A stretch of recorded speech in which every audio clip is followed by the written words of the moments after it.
in here. Gigi Hadid. Come on in, G. Let's get you in this live feed.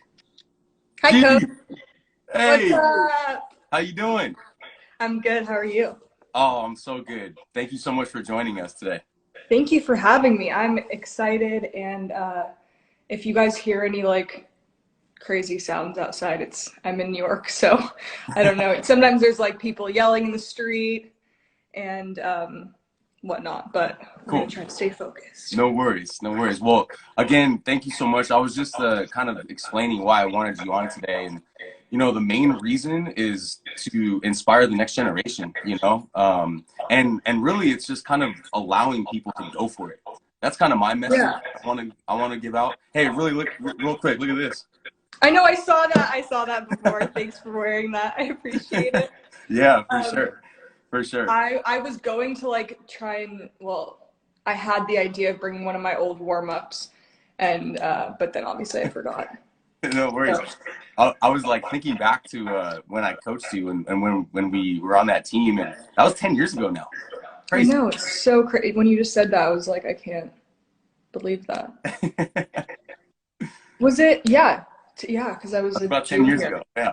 Sophomore, junior. Yeah.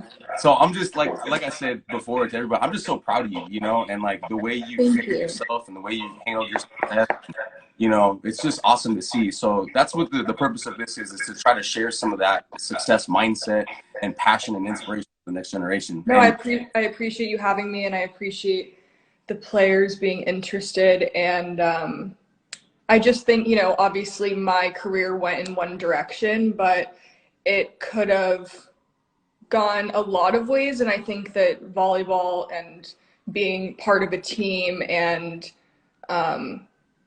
there are so many lessons that, not that you take for granted, because I didn't, but that certain things, until the moment you're like, wow, I just really am grateful for those experiences and opportunities that seemed very like specific in the moment for what we were doing, but really like they're life lessons that are always valuable and are so helpful. So yeah. I'm excited Yeah. to talk about And it's crazy how quick it goes, right? And you don't think about it in the moment, right? And then like sometimes it takes a decade and you like look back and you're like, man, like that was just like a special experience with a special group of people. And sometimes when you're in it, like some of my players now, like it's just they go through the motions, and again, like that's what the purpose is for today's talk. And I just wanted to provide a platform that you could just speak directly to them. Yeah, no, I appreciate it. It's gonna be good. Okay, cool, awesome. All right, Well, let's do it. yeah, let's jump in. So G, what does living inspired mean to you? For me, I feel like, and I've said this before, people look at what I do or what they see publicly, which is 1% of my life and is snippets when, in terms of press and stuff like that. And I think they just assume that everything's always good all the time, and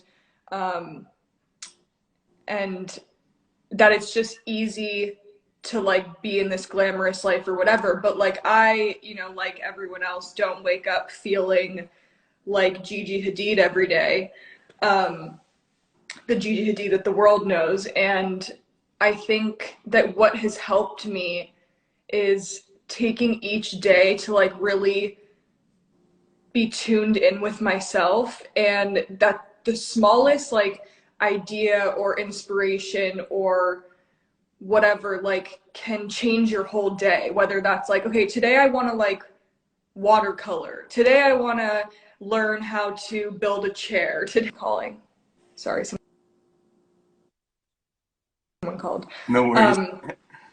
You can have the smallest thought, idea, and it can really get you out of a funk. So I feel like inspired living is really about being in touch with yourself and not taking any piece of joy as something that's too small. Like I think that no caller ID, rude. that no piece of joy is too small, and it can really change your day, change your week, change your month, change your year. Like there's so many people even in COVID and in quarantine that really have felt like they're in a funk and have done something to kind of change their path in life or what they thought, and they've been unafraid to take that leap. And I know that in the moment it's scary, and anything that is worth it has a moment of discomfort, but then through that you can really like change the course of your mindset and everything. So I think inspired living is about listening to yourself and doing what feels right in the moment, and that can lead to more moments. Yeah, no, I love that. Absolutely love that. I mean, you know, my podcast that I started in COVID in shutdown it's all about that. It's all about living an inspired life. And I was thinking of you, you know, because like there's no other person that comes to mind that's just like grabbed life, just went for it. Even when and we'll talk about volleyball in a second, but like Yeah. even when you were playing, like you were just like, I'm not tipping, coach, I'm hitting. Like I'm going. I'm like, but why? If you can just smack it. But I just feel like Yeah. you do that with life. You just go for it, and you know that whole question, living an inspired life, or what does inspired living mean? Like I really want people to understand that, and I'm no master of this. I'm just curious about it, right? Because to Yeah. me, I think that's the goal. Yeah. You know, it's not just And I'm living. not and I'm not a I'm not a master of it either. Like I Yeah, think we all have to find our own way, and right. That's right. yeah. But to pay attention to when you feel fulfilled and like when you feel like there's a spark in you is Yes. important. Yes, exactly. And right now, like, I just feel like that might be kind of difficult for a lot of people. You know, especially with social media, you know, and I don't really want to get into all that because that's a different conversation, but you know, just I love what you said, just following that something that gives you a pep in your step, you know? Yeah. And And that real doesn't it following. doesn't need to be it's nothing's too small, you know? Like that's Yeah. important. And so like how do you stay inspired on a day-to-day basis? I mean, now I have a daughter, so it's just like she is she keeps me inspired just because I get to see her experience things. Really kind of that same thing, like trying to do something every day that puts an extra pep, whether that's, you know, doing yoga or writing in my journal or just not necessarily just being creative, but doing something that is a little bit different every day if you can. Love that. So, And congratulations to the addition of your family too. So proud of you. thank you. Thanks. Yes. And can you talk about anyone specific, like who inspires you now? It's hard. Like, I don't, I, there's so many people, and I I think know. that, and it's for different reasons, you know what I mean? It could, Yeah. there's so many women to look up to, and um, not only that are famous or in the public eye, but just walking down the street in New Yeah. York and seeing someone just like in the middle of COVID, just like killing their outfit. You know what I mean? Just like, and you're just like, you're clearly like probably not going anywhere. Like you're just doing that for yourself. Like you look awesome. And like people might think you look a bit crazy, but I love it. Like even just like people that I don't know inspire me on the street. I love that. I saw like a video of like a UPS worker just like having a little boogie to herself in the snow. And it's like little things like that. I For think sure. that every day we can find new people that inspire and encourage us to like bring something out in ourselves or yeah. Yeah. 100%. Could you speak on Serena Williams for a second? Because I she's was gonna bring up Serena, yeah. yeah, because she inspires me just like for her incredible, legendary career. But I know you guys are tight, so could you just speak on her for a second? Yeah, I mean I'm like, you know, yeah, we're friends, but when I'm in the stands I'm just like an embarrassing fan. Um, and I don't know, like obviously I'm not comparing myself even in the slightest percentage to Serena Williams as an athlete, but I when I watch her play tennis, it's like that is when I most miss playing volleyball, because like I feel like that fire and just like seeing her, which is she's just like she's not a freak of nature, but like the most epic natural being that like could be on this planet, in my opinion. Like just watching her, like she's a machine, and just like the passion that is behind her when she's playing, but then also as a friend and as a person, and like when you go to karaoke with her, like she has that same fire, and I just think that that's so awesome, and she's so funny and just so herself. But also like after a loss, like she also like takes that to heart, and she still cares, and she's still, you know, there's not anything jaded about her. And I don't know, I feel that, like I'm sure that you remember like when I would make mistakes while playing, I was really hard on myself, and in certain ways that would hurt my game, and I think that's something that we worked on a lot, and that you would, you know, gee, like, no, we're not going there right now. Like I can just remember your face and just be like, shut up, coach, in my head. Not that I would ever say that to you, but just like, you know, that when you're nervous still, like you still care about what you're doing. And I think I love watching Serena for that sense. I can feel like, I don't know, that I would have hoped I had a little bit of that in me when I was a player. Yeah, well, you did. I guess I brought her up because, and now we can get into volleyball stuff, but Yeah, I brought her up because both you guys remind me of that allowing yourself to go for it mentality. right. You know, like she just allowed herself to go for it for her dreams and passions. You're allowing yourself to go for it in your career. And I think that's a big topic for everybody, myself included. All of us, we need to allow ourselves kind of Yeah. get out of our own way, so to speak, you know? Yeah, and like you know, I've always said I think that a lot of athletes in general are focused people, you know what I mean? Yeah. And we're naturally determined and whatever, but I think that if you get tunnel vision on one thing that you want to do, and you kind of don't allow yourself to be open and therefore like ready to other opportunities, then you can miss out in that sense, you know what I mean? And Right. that's something that was really a blessing, from that my mom gave me, was like, Mm. because she started modeling so young, and you know, like I wanted to work even in high school, and she was like, I had like one-off jobs in high school, but I wasn't fully signed or working full time, and she was like, you know, we're privileged that you don't have to be doing a job like that right now to support our family, and therefore she didn't want all my eggs in one basket of like, if my modeling career doesn't happen after high school, like I need to have other possibilities. And volleyball was a huge, you know, was a huge possibility that I could have, you know, gone and played in college.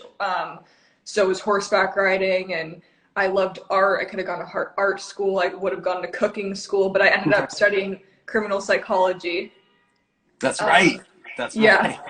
yeah, and like she was just like, I just had a mom that really never like said no, or like that's or made me feel weird about different interests that I had.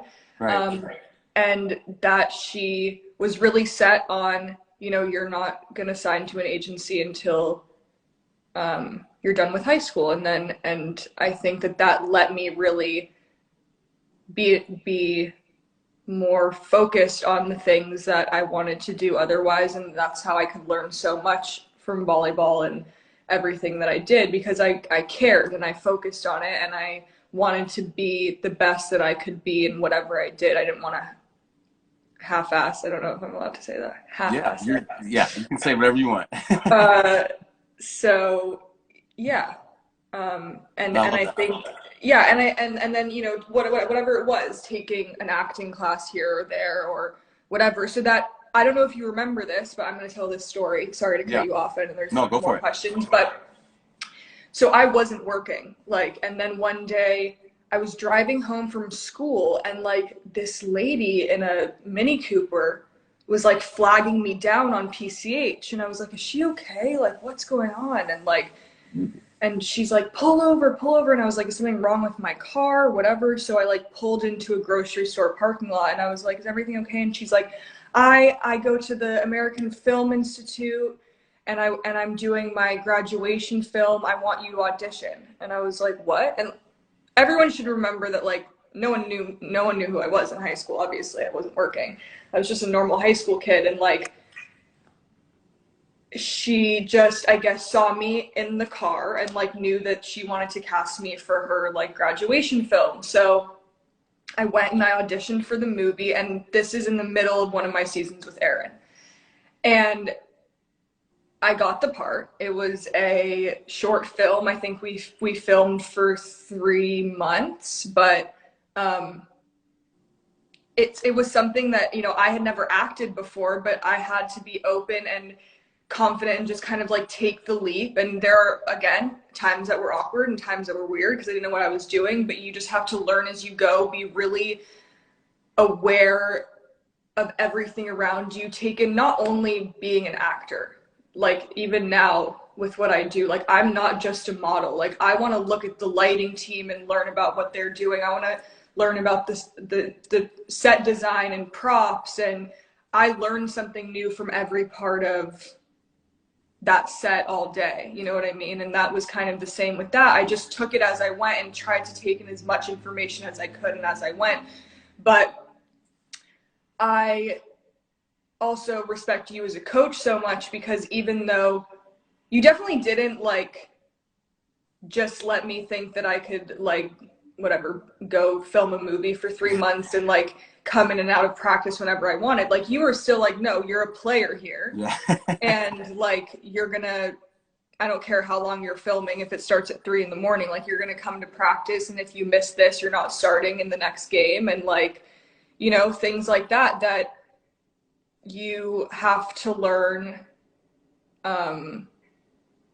you know, how to work in complex situations like that, because that's life. And like, but I was ready when the opportunity came, and it was such a random opportunity, but like I was ready when it came, and then I like we figured out like how to go about it. And I think also as a coach to realize that your players, not everyone is just going to become a volleyball player in the end. Right. You know what I mean? Like you were also like open to realizing that we're all going to like maybe go to different jobs and go and have different futures. And like, yeah, although the team was important to both of us, like you also gave me the opportunity to, because, you know, if you had said no, like, no, straight up, no, you're not like going to start, at that point, volleyball was more important to me. You know what I mean? And like, so, but it gave me a really good learning opportunity. And yeah, it made, I had to work harder because I, at that point, had to homeschool for 3 months or do independent study from school. And then I was still practicing, and yeah. That's so awesome. Thank you for sharing that story. And Yeah, no worries.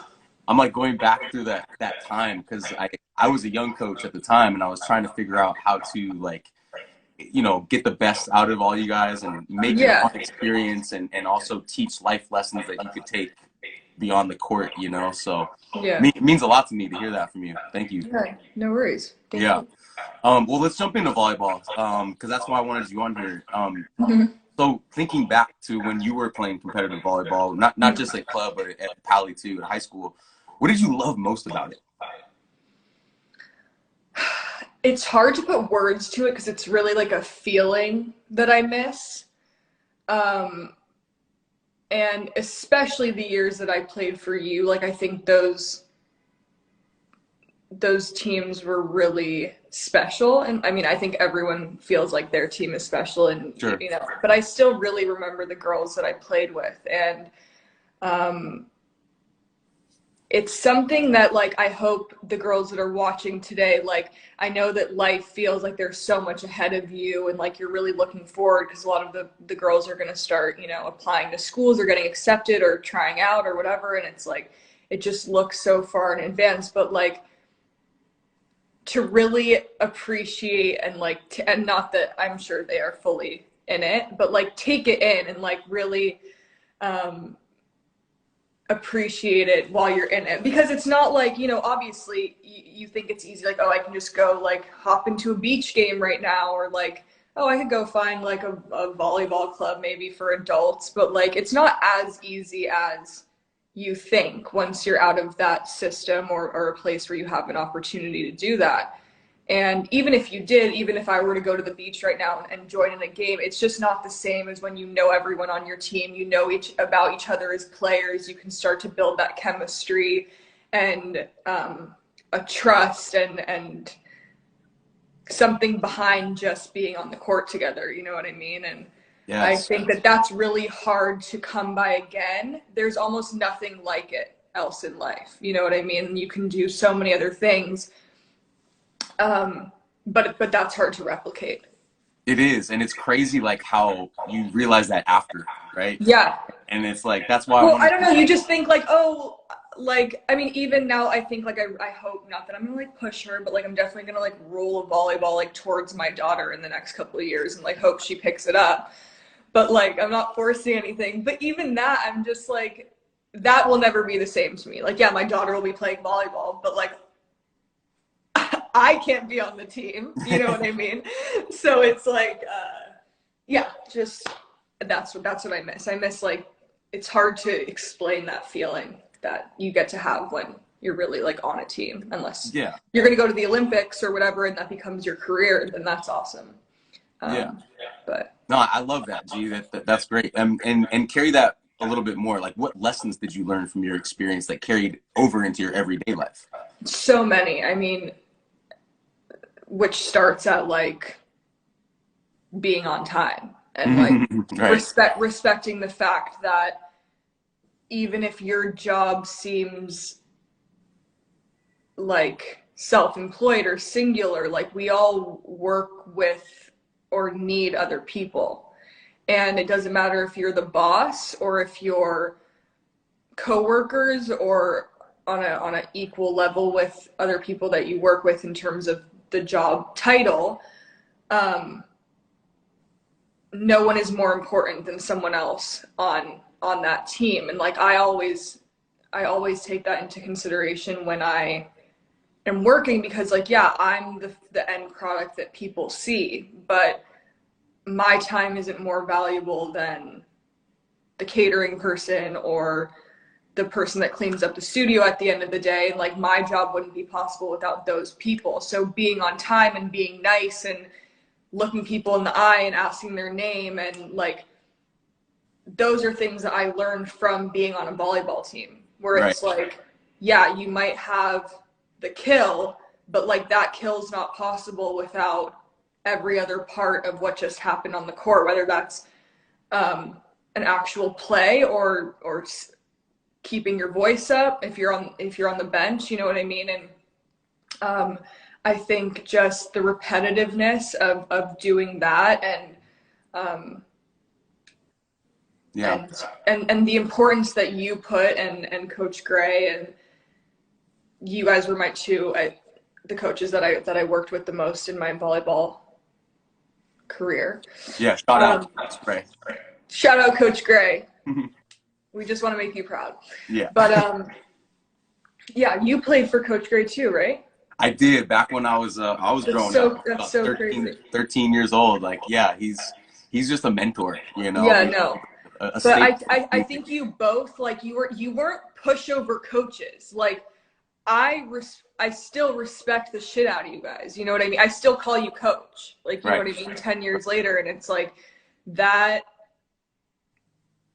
is something that everyone can carry through their life. Like the people that are your mentors that help you through life are like, that's what life is. It's like, Yeah. that's what builds everything. For that you sure. learn from. And would you agree with this one, G? Because I'm thinking like one of your biggest strengths back then, and I feel like it is today too, is that you can relate to others so well, and that you can meet them on their level first. You know, I just feel like that's a big skill set. Does that resonate with you? Thank you. 100%. Like, I think, you know, when we are club players, you don't go to school with every girl that you play with that season. You don't know them.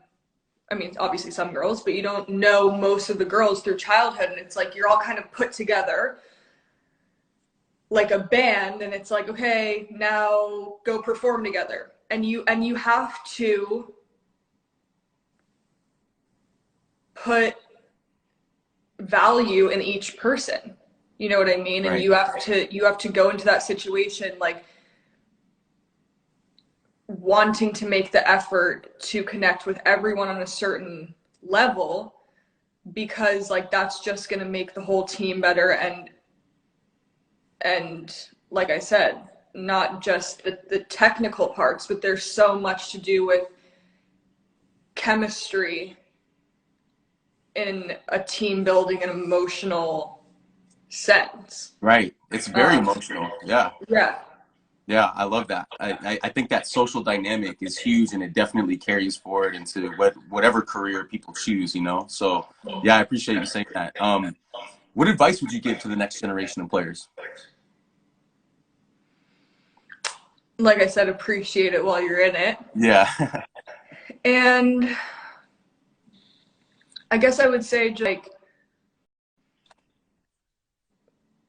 whatever it is that you want to do should be kind of approached with the same mindset of professionalism. And my mom always said, if, you know, in my job, the looks are part of it, right? But she always said, if you're not the nicest, most hardworking girl in that room, the industry in the world is huge. Pretty doesn't really matter, right? Like, and I think that can you hear me? Yeah, I got you. Go ahead. That's with whatever career you're going into. Like, there's always like a baseline for whoever you're going to be interacting or even competing against for the same job. And so if you're not if you're not the nicest and most hardworking person in the room, there's going to be someone prettier, nicer, and more hardworking. So in other jobs, smarter, nicer, and more hardworking, stronger, nicer, and more hardworking, more like I just think that like talent and whatever that baseline is, like if you're hardworking and you're someone that's cool to be around, that sometimes can surpass your qualification of that job. Does that make sense? Yes. I'm not like I don't give my success to being prettier than anyone else in my industry. I give my success to the fact that on a lot of days, like I'm the person that's gonna go one more step beyond or be just like nicer to be around, and like that can make a small difference. And then like the industry will take you from there because people talk, people are all friends, people, you know, will push for you if you made a small difference in their day. And I just think that like that goes for any industry that you're in or whatever is important in that industry. That you can't think that just because you're talented or smart doesn't mean that like you can be disrespectful and like people are just going to keep you around because you're good at what you do. That's huge. That's absolutely huge. Yeah, I love that. I love that. I think that's a really good segue to mindset. I just have a few questions on mindset that I want you to kind of share your success mindset, which you're doing right now. So like, how did you create and maintain your mindset of success? Which kind of carries over to just what you just said, you know, just like Yeah. that Yeah, attitude. honestly, it's kind of that, and then it's go, it's building on that from there, which is like, you have to always be ready for the next thing. And I think that staying inspired and being inspired helps so much with that, because if you're always learning and you don't settle in terms of thinking that you know everything, there's nothing left to learn, then you can always build on what you already do, because you're adding more tools to your toolbox, you know what I mean? And then from there you can like do more things. At this point, like, I've pretty much almost done every job within modeling that would equal success. But it's like, from there, now my success to me is related to what I feel fulfilled in and what is creative and what I can be part of the process with. And right now that takes me really being like, making a conscious effort to say like, what inspires me? What genuinely will people see in terms of creating a product or a series or any type of output to the world that seems genuine, because it's something that I have thought about and worked towards and learned about, that then will make sense to the people that are following me. You know what I mean? And create positive impact. Yeah. And that's why I'm so proud of you and so inspired by you, because I'll tell everyone a quick story. Like, when you had, Carlos and me fly out to New York and do that, do the Reebok event, and you launched your line. I just want to tell this quick story because it was so cool, because you put shoes on everybody, like the staff, all the kids that were participating.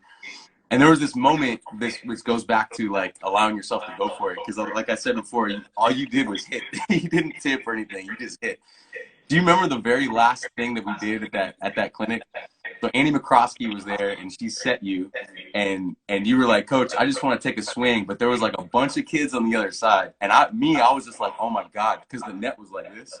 Yeah, the net. Yeah, blessed. You just went up, and Annie gave you like a perfect set. You like crushed this ball. I was just like, "Oh my God, I hope a kid doesn't get hurt."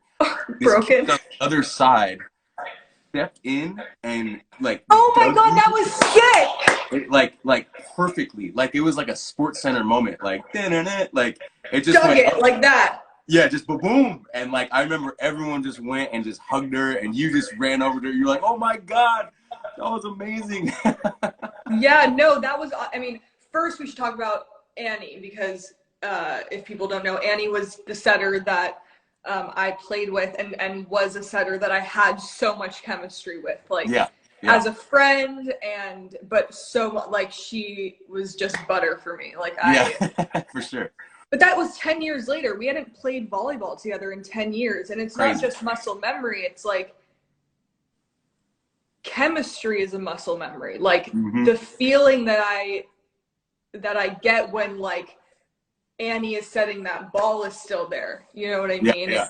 And even thinking about that, and not that I can even jump as high or swing as hard. And like, I think, after that day, I'm sore for like a few days because it's just muscles that I don't use, but it's there and I can do it. But yeah, to like put yourself in a situation where you're like, you give yourself the tools to then hopefully give an opportunity to other people, and then to see that kid who their coaches were telling us that like they like volleyball, but it's like a thing, it's an activity that they do at school, and like they don't really take it seriously. And that after that day with us, like they really started to care because we put them in a situation that pushed them for a second, and they saw what volleyball could be on a higher level. And kind of when kids are more focused, but also like forced for a second into just like, probably just no one even tried to hit at them that hard. Right. Right. And like, when you just go off instinct for a second, like she just dug it. It was like magic. And I was like, oh my God. But she hopefully felt that what that magic is Mm-hmm. of volleyball. And I think that, like, you know, just that little spark can like really change the course of a kid's like passion path. Totally. It made her day, and I'm sure she's still thinking about it to this day. Yeah, she's like, So I'm a libero. That's yeah, it. she's Like, I'm exactly. ready. I want to do that every day. Exactly. Yeah. Talk a little bit, talk a little bit about gratitude, because I'm so proud of you because of your success, but it's not just about your success, it's about how grateful you are. I was watching the video of you accept your Woman of the Year award. I think that Mhm. was 2017. Yeah. And you go through this list of, just, so thankful and so thankful. And, one of the things I'm trying to pay forward, to the next generation of kids, and is to embody that gratitude. Hmm. So I just feel like you do that naturally. Could you talk about that and just talk about where that comes from, and why you're so grateful? I'm grateful because I'm, well, I should say, like, just going back to speeches that I get and awards that I get, like, you know, afterwards, while I'm writing them, and then afterwards, I might have a bit of anxiety or self doubt where I'm like, did I talk for too long? Should I have just gone into like accepting the award? Does everyone really want to like sit here and hear who I'm grateful for? But then I'm like, I would just feel really awkward if I just went to accept an award about like that has to do with like the success of my entire career and just be like, thank you so much. Like, this has been fun. Like, Right, right. it just wouldn't, I don't, it doesn't make sense to do that without the gratitude part. Because every day, it doesn't mean Donatella Versace and Tommy Hilfiger and Tom Ford and all of these amazing people that are the top of our bosses. It's also, like I said, the catering person, the stylist assistants, the guy that like repaints the white wall or the white floor every day at the studio. Like, my job wouldn't be possible without that. So I just think that it's about like being realistic. It's not really like something that, like, why are you realistic? It's like I wouldn't be Yeah, able to do that without the gratitude. And I think I love that. people that aren't grateful are people that are not really like opening their eyes and looking around. Ah, If they that's think that they huge. did it on their own. And I think probably like being conscious of like in situations that feel like they're moving really fast. There was a point in my career like also where I was just so stressed and like over anxious that I realized things that like now I look back on and I'm like, I wish I just like, I know I was nervous and anxious, like I wish I just really like looked around for a second. And it wasn't out of a lack of gratitude, it was really that I was like so overwhelmed by work. But I think that it would have really helped me to just look around, take a breath, like think about what it smelled like, think Mm, about like just slow down in the moment. I think I could have been more grateful, or just more, I guess I would have been more present in that sense if I had slowed down for a second. And I think when you're able to slow down and like really look around and think about how many things have to come together for us to do something on a daily basis, I or love that. Like, have success with something. yeah, I love that idea, because, like, when you're having fun and you're experiencing success, everything's like this, right? It's like constant, constant, constant. But the idea of slowing down is so huge, especially now. So I love that. I have this Yeah. quote that you said, going back to the gratitude. You say we're stronger when we celebrate each other. And Yeah. again, that's another reason why I wanted you on, because that we need to do that. That's what I'm trying to do Yeah. with my project. I'm trying to celebrate people who are on this path of gratitude and appreciation of authenticity. And that's the next thing I want to ask you about. Like, you're so authentic, G. And I think a Thank lot of you. people look up to you because of that, like, natural authenticity. Mhm. And I feel like the world is asking for more people to be their true selves, and that authentic vibe. Could you Yeah. talk a little bit about that, and just kind of how to empower other people to be more authentic? Yeah. Well, I think, you know, in my in my points in life where I've been the most anxious or down, or trying to get it together on a daily basis, or my hardest mental times, are the times where I've kind of blocked off from, not there were times where I didn't want to like face the world, where I was more like, I didn't want to be as public, or like I was like dealing with stuff myself. And like, I think that when I was able to then find my version of what we were talking about, which is like everyone needs to find their version of like living inspired, is when finally I could like give speeches like I did. And a lot of people, when I speak publicly, or I'm a good writer and I love writing speeches and I love thanking people and telling stories and giving gratitude, but when I care a lot about that, my voice shakes. And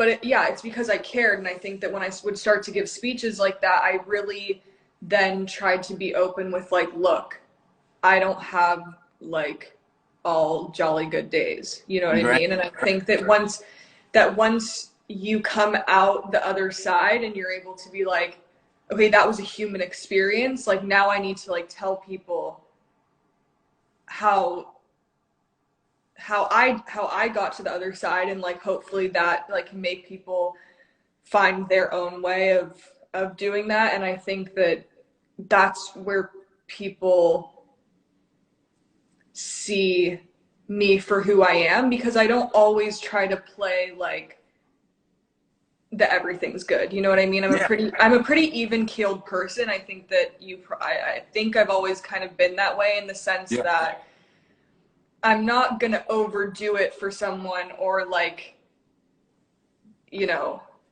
kiss ass for no reason. I just like I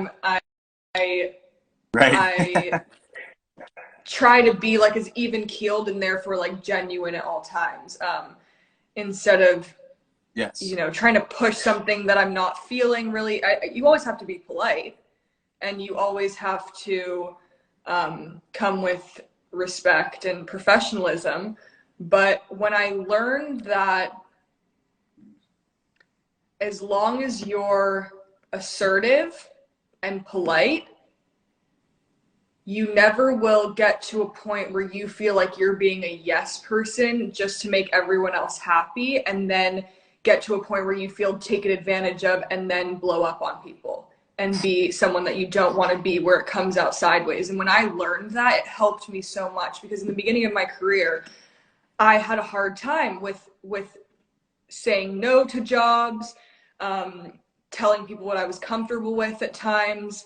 And that was a struggle for me. And I think that that's where I would then feel taken advantage of, or feel like I was too in over my head, because I was trying to make people happy and show that I was grateful and show that I wanted to work hard and show I deserve to be here, because I know I come from privilege, and I know that like, a lot of girls that are my coworkers are literally doing this to send money home to their families. And I wanted to prove that I deserved to be there with them, because I have such respect for them that I would push myself too far.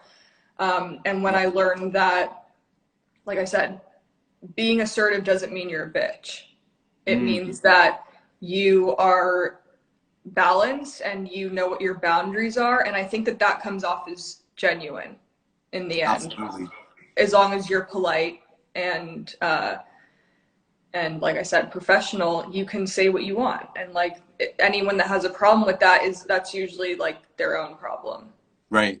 That is so huge, Steve. Like, I just want to touch on that for one more second, and I'm watching the clock too. So no, it's okay. It's fine. Trying here, but I want you to. I'll tell you when I have to like go pack. Okay, sounds good. I wanted you to touch on FOPO, because I just feel like this is a huge issue for all of us, myself included. Fear of other people's opinions. I feel Mm-hmm. like you kind of just like you've been able to look at that and just smash that, just like you smash a volleyball. You're like, I you know, try, and like yeah, I'm glad it comes off like that, but no, I still like definitely care about like other people's opinions and sometimes too much, but that's something that I work on every day where it's like, why do I care about that person's opinion? And there's certain people's opinions that I don't care about, but I think that when I do care about someone's opinion, it's either like it's there's either a self-conscious or a realistic voice in the back of my head that's telling me something that I'm not listening to or that I'm trying to push away. I think it's important to like look at why you care about someone else's opinion, because obviously it's not good to blow off everyone's opinion. right, But does that matter in the scheme of people that I respect for a reason, right, that have taught me something that I look up to for like there's certain people that you want their opinion for a reason. There's other totally, people that you have to realize don't really understand the full story. right, And I think that that's with social media a huge thing is like no one's ever going to really know the full thing, and like if you're taking people's opinions on their knowledge of 1% of what's going on, then like it's just a waste of energy. And again, that's not something that that comes easy to me. I still have to work on that, because you can look through 100 positive comments and you remember the one negative one. right, um right, right, but also like being realistic, like now I know when I go into an interview, I mean obviously I know what I'm willing to or not willing to talk about, but also you have to realize like whatever you say, there's going to be someone that has a problem with what you say or how you do it or whatever. And you can't please everyone ever. totally. It's just not going to happen. I think that skill set of having tunnel vision, as well as being open to people that can inspire you and can help you Yeah. with your journey. I think that's the balance that we're talking about here. Yeah, exactly. Yeah. Okay, let's just talk about impact. I know a big part of you and your life and your career is about creating that positive impact. Can you just talk quickly about a couple things like the causes that you're a part of, like the Pencils of Promise, UNICEF, you went to Bangladesh. Can you just touch on those things a little bit? Yeah. Um, well, I think at one point, like I said, you get to a place where you have to make it about something other than yourself, and you have to be like, okay, these are like all I think I like writing down and making like goals and lists and whatever, and you have to get to a place where in your career you're like asking for more would be greedy. Mm, Like I at some point you have to start putting your energy towards people other than yourself. um and not only in terms of, and that doesn't mean that you don't continue to like have goals or push for them, but like, do I need to do this same magazine for the seventh time, or can I take that time to go with UNICEF on a trip? You know what I mean? Like those things that I started to realize, like I don't, there are just things that would be more fulfilling and more interesting, and more of a, I don't know, impact. more important. Yeah, more impactful. Yeah. And when I went to UNICEF, they were like, is there one region or one issue that you want to focus on? Yeah. And again, like at that point, you have to be a student and you have to say, like, or at least for me, I was like, send me wherever you want for whatever, you know, issues that they're facing. Like I want to go learn. And you also have to look at that not as that you are going to help those people. That's not how I look at it. I look at it as I'm going to be a bridge for that area or that community to have a voice to the rest of the world. And Wow. like, and something that at the time when I first started working with UNICEF and going on field trips, were like field visits, where I did one with the CEO, Carol Stern. And she said that the first thing she always asks people when you go to meet people on these visits is, instead of like normal questions that maybe you would think to ask, like just to say, what do you want the world to know about you? Like to stop assuming that we know what they want or need or would be comfortable with just because that's what we are comfortable with. Right. And that's also something that I listened to and learned a lot about during a lot of people's sharing, like during the Black Lives Matter movement, was like, as a white passing person, like, yeah, my dad's Arab, but like as someone coming into a situation where you assume you're the helper, like you're there to help or be the savior, like that's not what it is. It's like, you don't know what that person needs. You have to create a relationship with that person and find out the best way that they need help. You can't assume. And I think that that's, whether that's with UNICEF or Pencils of Promise, obviously Pencils of Promise was more of a money raising thing through collaborations that I had that then went towards building a school for Pencils of Promise. But like, I would like to go, obviously, visit that school after COVID restrictions are down, and be able to ask them, what do you still need at this school? And really, it's not assuming. You can't assume. You have to go in and be really a catalyst of change. You have to be a tool for them. Yes. You're not there to Self-promote. it's not about you. Yeah. Right. Yeah, I absolutely love that, G, and I want to be a part of that moving forward. Like, I want to go and help with volleyball, awesome. and like really spread, you know, the joy of volleyball to a bunch of these kids all over the place. And I'm so proud of you for doing that. And I think one last thing on that point, like when you got back from Bangladesh, I think I saw you say somewhere that like you were able to come back home, and you got emotional because you're like, they're still there. You know, it gives you that perspective, right? And like we all get caught up in our problems and our stuff, right? Yeah. But when you go experience something like that, and you see a refugee camp that's that big. Yeah, well, that was for that specific trip, because obviously, like, another example, like when I went to just visit villages, like that's where those people live. They're happy living there. That's where they want to live. That's not like, oh, because we don't live in a city like New York, that like therefore like my life is better. They're happy in that life. They, you know, we ask like, what do you need help with? And they're like, we just want like a well with clean water. Besides that, we're happy living our lives. So that wasn't to say, oh, like my life is here, and if you live in a village somewhere that's here. That was only to relate to the refugee camp, because obviously those people want to go home.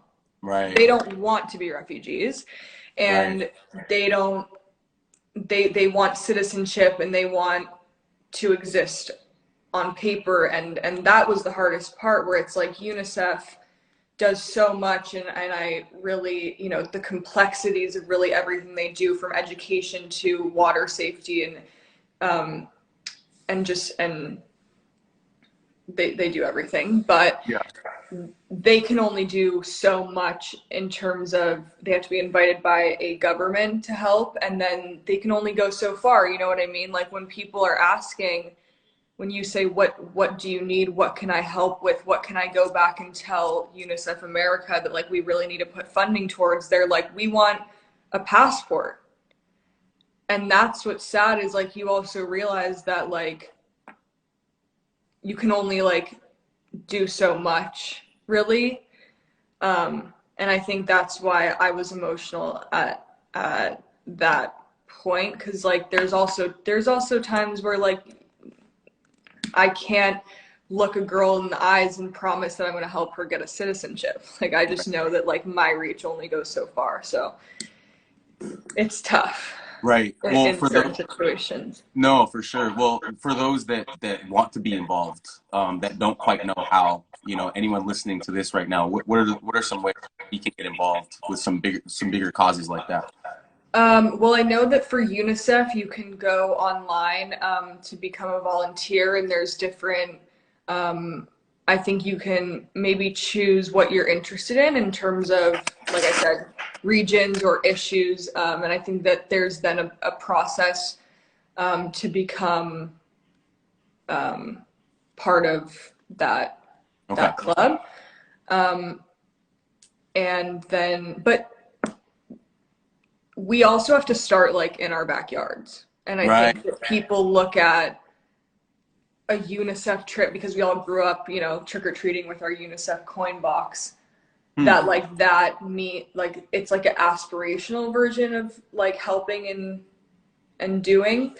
But then because that's like, oh, that's overseas somewhere, we forget like to look at our sidewalk and see what's happening. So it's like everyone can be creative in their own way, and whether that's a community pantry or fridge, or just to go talk to people. Like it doesn't have to be about money or Love that. what you can give in terms of like wealth or material things. You can also, like, if you're good at, this is an example that my friend Sophia Rowe gave when she was talking about helping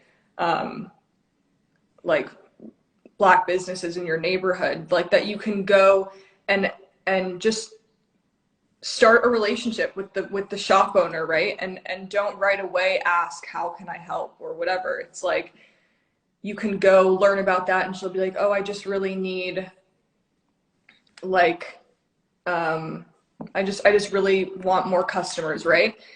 If you're good at designing posters and like you just want to like draw a poster for her and go copy 100 posters at like the FedEx store, and then go give them around, it doesn't take like what sometimes we think is obvious ways to help. It's like little things that you can lend your talent, or even just to teach her or make her an Instagram account for her plant store, you know what I mean? So to be creative with what you're good at, and to give that in small ways is good too. I absolutely love that. To me, that means project help each other, right? Like that's something I came up with, and I love that you use your platform to continue to do that. So good on you for that. Keep doing it. As your platform gets bigger and bigger and your reach keeps expanding, like keep that message going. And that's something for me too. Like we as leaders, because you remind me of inspired leadership.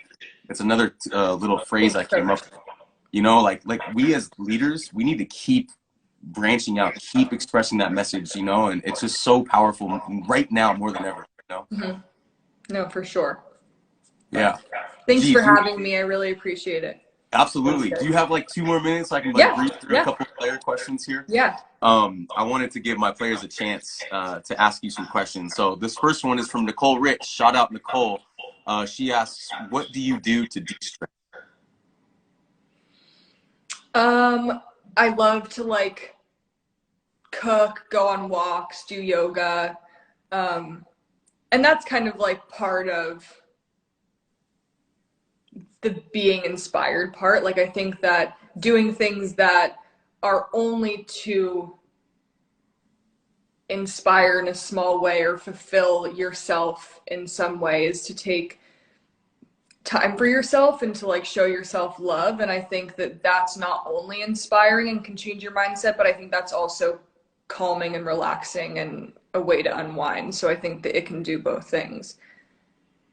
If Love there's, that. you know, if it's not to go towards something, you don't have to paint a perfect picture to hang on a wall. It's just to paint. Like, Yeah. just do it to do it, and like to, yeah. Yeah, well, I love that, dude, because stress, that's a underlying thing we didn't really talk about, but stress is big right now for kids, right? Yeah. Especially with social media, they're always watching other people do stuff, and then they're like trying to figure out what they're doing, Yeah. and like, oh, it could be stressful. Mm-hmm. So that's a huge one. We kind of already covered this, but I'm going to give a shout out to Reese Ty Sandoval. She asked, in what ways did sports influence you to feel the need or want to inspire others in your future? Good question.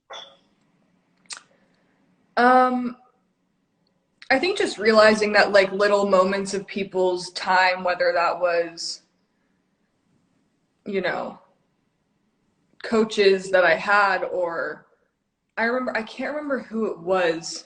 Maybe you would remember, but I remember like one time, like just like this Team USA coach and one of the players like came to watch us practice at some tournament, or like warm up at some tournament. Maybe they even Mm-hmm. watched us play.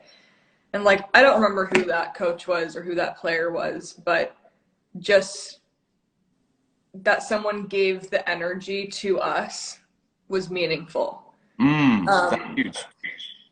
and just like took the time for us when like, you know, they could have been anywhere doing anything. Totally. So I think just to realize that when you have time and when you give that to others, like it might not seem like that big of a deal, but like maybe it will be for someone or something And it's memorable. exactly what you're doing right now, right? Like you're doing it. Like that's awesome. Just a few more here, G. Yeah. Um, how did you manage your frustration in the kind of moments on the court where you referenced earlier, when you used to look at me, or you should just be like, oh, I just hate There it. were times where I definitely punched the floor. And Yeah. and I remember Coach Grace, you go, gee, I need those hands. Yeah. Stop punching the floor. Yeah, how do you manage that frustration? This question is from Eva Breyer. You know, it's a really good question because we all get frustrated. Like, maybe now looking back, instead of punching the floor, is there something else that you could tell your younger Well, self that? there would be, you know, in horseback riding, for example, we're on a set course. So like you can start the course and botch the first jump, but if you keep that mindset through the entire thing, you're botching every jump. Right. So, and on in riding, I at one point was able to take a clinic with a sports psychologist, which is really interesting. And something that I've always has been in the back of my head is change the channel, that you have to be able to like really change your mindset, and also realize that like getting to a place where you're punching the floor is like probably the most selfish that I was being on the court. Wow. That's huge. And like, not only does like that not change the fact that I hit the ball out, but like that's not like cool energy to like give your teammates, you know, and like that's not like helping anyone else, and we all carry each other's energy, so it's not just to think about what you're doing as an action, but also like how you really are affecting the room, is important. So I Wow. think that, I mean, you used to do this, and I'm sure you still do it, where you would have kind of a meditation visualization of the game before we played. And yeah, and just to, I think when you're doing that, to connect with like the highest, your highest being, of like who, tap into to your highest self, and then say how would they react or not react in this situation, and then just do that. Is an artist named Sister Cody that I follow, does that. And like, or that was one of his paintings. So like those words kind of stuck with how he's like, just think of your higher being, what would they do or say, and then just do that. Like it seems more simple than it is, obviously, but like, and obviously when you're in the moment of a game, I understand the passion and like you just want to do your best, but to also um, put that into, I don't know, a more positive place. I love that. I love that. Thinking of the best version of yourself and how that person would react. Yeah. Right? Yeah. That's beautiful. Oh, this one is from Eva Friend. How is Aaron as a coach?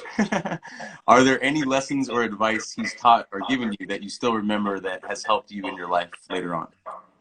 Well, I just think like there's like little ways, like I said, I mean, the one that I brought up I think was like a really memorable one for me, just like how you let me have that opportunity of when I got that movie role, but like also didn't let me slack as a player. Like you kind of held me to respect my teammates like just as much as, you know, normal. But I don't know, there's just like little ways, like just the fact that we would have beach workouts, and you know, that when we were our most tired, it wasn't an excuse. And when, you know, if a ball would drop and no one was on the floor, we all roll. You know what I mean? And it's like little things like that where it's just like it builds character, like period. And I just had one that I just forgot. Maybe Yeah, vision. just being on time, being like part of a team, answering emails, like just really. Oh, and also not just like that kind of stuff, focusing on the quality and the value in like taking every single thing that you do in a practice or in a workout like seriously. In terms of each movement, and how if you are not focusing on that specific movement, you can hurt yourself. And learning that we're not just playing volleyball, like you have to put the effort into doing each thing correctly and with respect for what that is, and not just like blowing out our bodies to like just roll and roll and roll. Like you have to do everything with intention. Which It's okay. Sorry, so yeah, no worries. Intention and yeah. Yeah, Intention. I love that. I love that. Last two, and then we'll let you go. Anastasia Rowe asks, what emotions do you feel when you are playing? If you can remember back to your emotions. Because, you know, and that's a really good question, because look, we kind of touched on this earlier. This journey can be an emotional roller coaster, and you have to really manage your emotions. I would like you to answer that from volleyball and actually from being on the world stage as a model, because it's both, you know, an emotional roller coaster. What do I remember emotionally from I mean, always, I just passion. Like I love to win.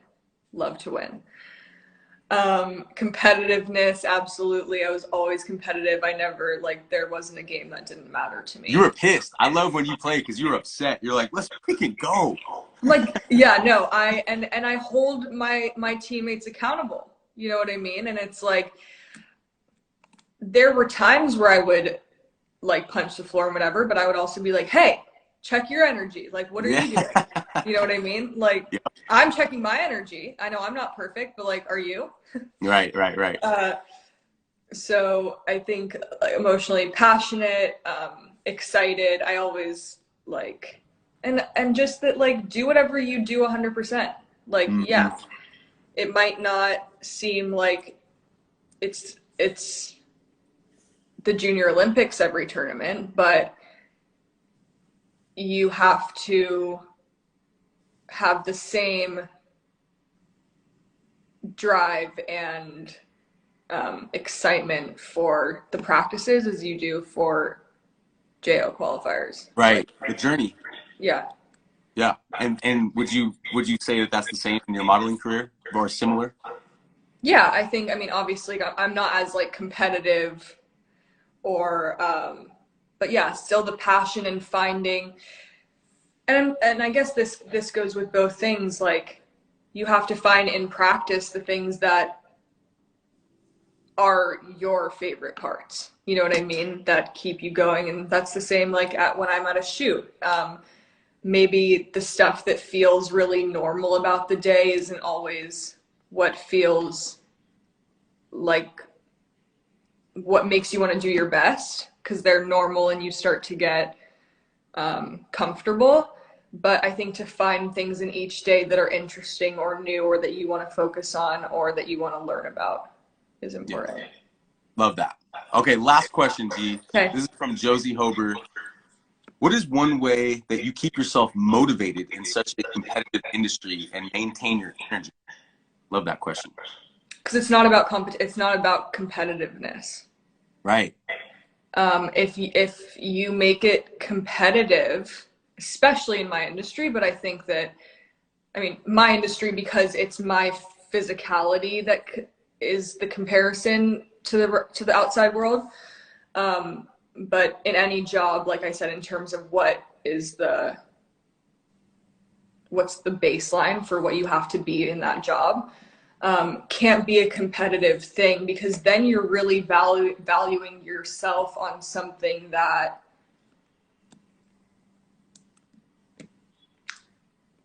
I don't know. I can't think of what word would be right. It's not materialistic, but it's valuing the wrong thing about yourself if you're being competitive.